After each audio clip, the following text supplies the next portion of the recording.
Hola amigos, aquí tenemos nuevamente una tarjeta madre de laptop que no enciende.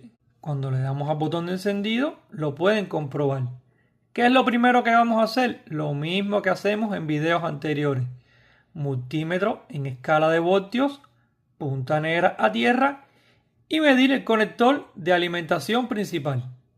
Ahí vemos que los 20 voltios están pasando. Lo próximo que es medir la resistencia principal del sistema. Cuando medimos la resistencia, no tenemos voltaje.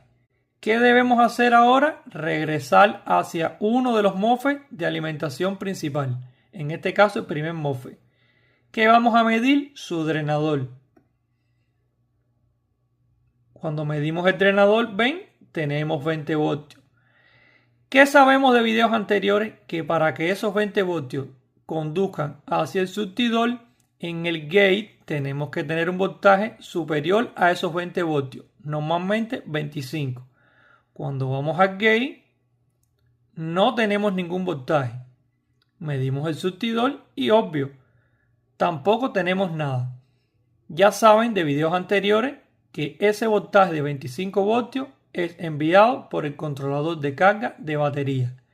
Pero si tenemos algún corto en esta línea, no lo va a enviar. ¿Qué es lo que vamos a hacer? Medir si tenemos corto con escala de diodo. Desconectamos la alimentación, multímetro en escala de diodo.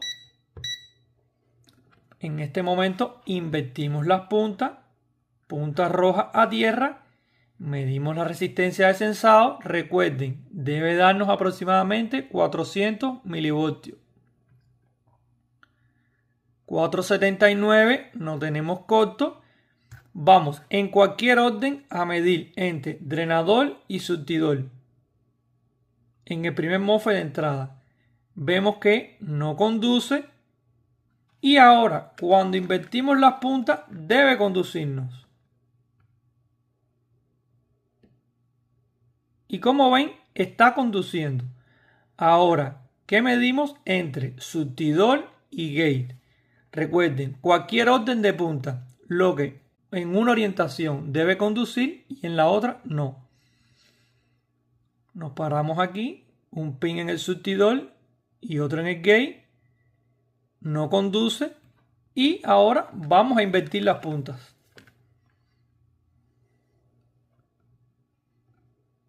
Y vemos que conduce.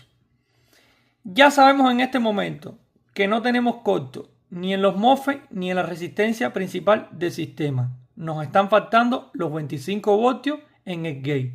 ¿A dónde tenemos que ir 100% de las veces? Al controlador de carga de batería. Vamos allá. Aquí estamos nuevamente en el controlador de carga de batería. De hecho, si se fijan, esta es la misma tarjeta madre del video anterior. ¿Qué es lo primero que deben medir? En escala de voltios, comprobar si tiene su alimentación principal de 20 voltios, la cual está ubicada en el pin número 28. En este momento tenemos la placa alimentada. Vamos a medir ese pin. Recuerden, aquí tenemos el pin número 1. Vamos contando hacia la derecha hasta llegar al pin 28. Y como ven, en este caso sí tenemos su alimentación. Así que esta es una falla diferente a la del video anterior y les voy a enseñar cómo resolverla. Acompáñenme a ver el diagrama. Aquí estamos nuevamente en el esquema del controlador de carga de batería. Lo pueden comprobar con la nomenclatura en placa PU301, que es la misma que tenemos en el diagrama. Ya sabemos que su alimentación principal está disponible en el pin número 28 con la nomenclatura BCC. ¿Qué es lo próximo que van a medir cuando les pase esto? El pin número 6 hace DET. Asocien las siglas DET con detectar. En este caso, detectar cargador. De eso es lo que se encarga este pin. En este pin, obvio, debemos tener un voltaje. No sabemos cuál es. Vamos a seguir la línea a ver si logramos descifrarlo. Aquí vemos que tenemos una entrada BIN, que es la alimentación principal de 20 voltios. pero vemos otro grupo de componentes conectados al mismo circuito. Una resistencia PR313, otra PR315, esta primera de 43K y esta segunda de 7.15K, la cual está conectada a tierra.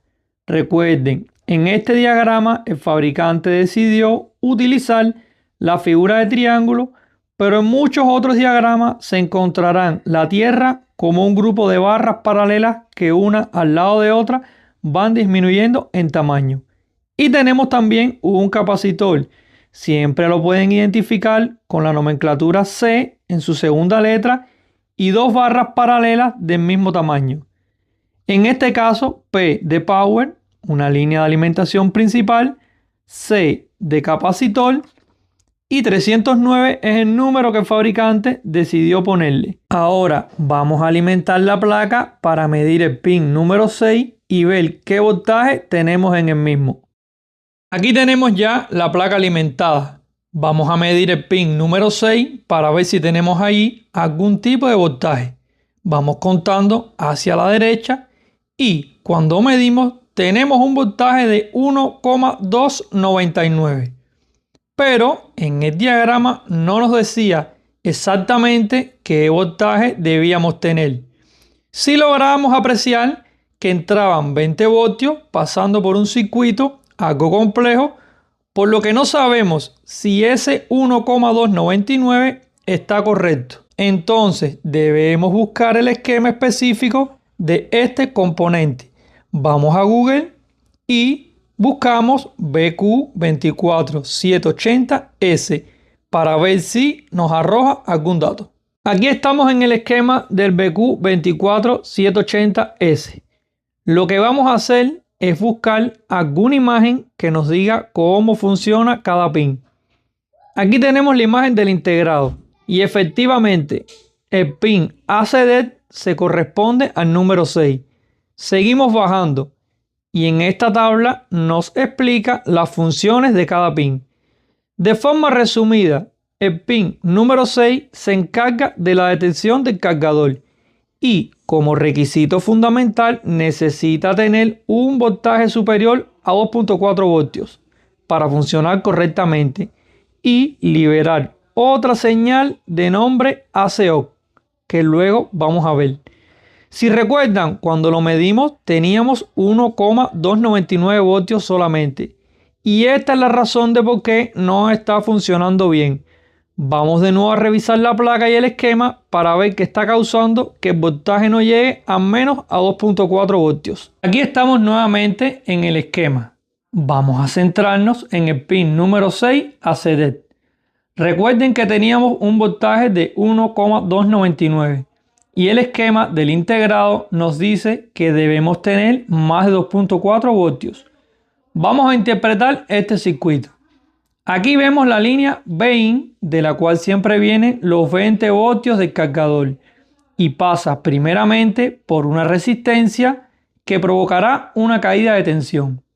Aquí vemos otra resistencia, pero que tiene una diferencia. En uno de sus terminales está conectada a la línea de 20 voltios, pero su otro extremo está conectada a tierra. Cuando vean esta configuración de dos resistencias en paralelo, estando una de ellas conectada a tierra, se trata de un divisor de tensión. Los ingenieros diseñan este circuito para provocar una caída de tensión hasta un voltaje específico, que sea el requerido para que algunos componentes funcionen de manera correcta. Entonces, vamos a revisar estas dos resistencias para ver si alguna de ellas presenta problemas. Ya sabemos que una de ellas es de 43K y la que está conectada a tierra es de 7.15K. Vamos a medir ambas. Aquí tenemos el circuito en el cual tenemos problemas. Esta es la primera resistencia por donde pasaban los 20 voltios y continuaba por la línea de alimentación. Esta es la segunda resistencia por donde mismo pasaba ese voltaje, el capacitor, y esta es la pista que nos lleva al pin ACD. Esta segunda resistencia es la que estaba conectada a tierra. Podemos comprobarlo de manera fácil. Conectamos el multímetro en escala de continuidad, ponemos una punta en cualquier tierra de la tarjeta madre y la otra punta del multímetro en el extremo de la resistencia que está conectada a tierra. Y como ven, está pitando. Podemos hacer lo mismo con el capacitor. Ya sabemos que esta primera resistencia es en la que debemos tener 43K y la de al lado es la de 7.15K. ¿Qué vamos a hacer en este momento? Quitamos la alimentación de la placa base para medir ambas. Primeramente, configuramos el multímetro en la escala de resistencia. Ponemos cada punta en los extremos de la resistencia que queremos medir. Y como ven, tenemos prácticamente los 43K requeridos.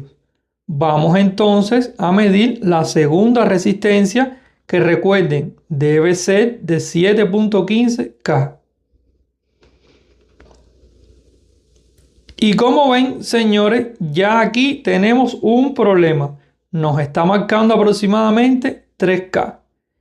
¿Qué es lo que provoca esto? Como tenemos un valor inferior a los 7.5K originales requeridos, permite que se filtre una mayor tensión hacia tierra. Y así funciona esta resistencia en el circuito. Si aumentamos su valor resistivo, menos tensión se filtrará a tierra, provocando tener un voltaje mayor en la línea y viceversa. Entonces vamos a buscar una resistencia de los 7.15K originales para ver si se resuelve el problema.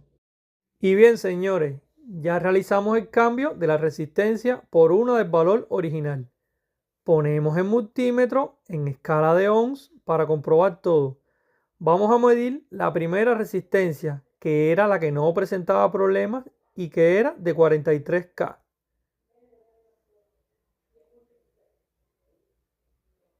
Y como ven, 42.91 está perfecta.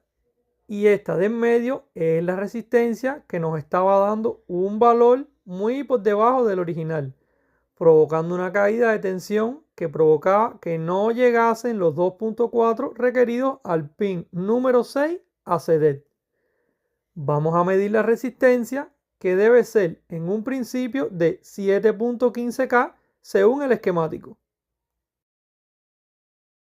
Y como ven, tenemos aproximadamente 7.15, por lo que este circuito ya debe estar funcionando perfectamente. Vamos a energizar la placa a ver si ya tenemos al menos 2.4 voltios en el pin número 6 a ceder. Aquí ya tenemos la placa alimentada, multímetro en escala de voltios, punta negra a tierra, y nos vamos a parar en el pin número 6 a ceder. Recuerden que debemos tener un voltaje mayor a 2.5. Y como ven, señores, tenemos 2.8 voltios, por lo que ya el sistema debe funcionar perfectamente. Aquí ya la placa está alimentada y cuando vamos a medir el gate ya tenemos los 25 voltios y por ende en la resistencia principal del sistema.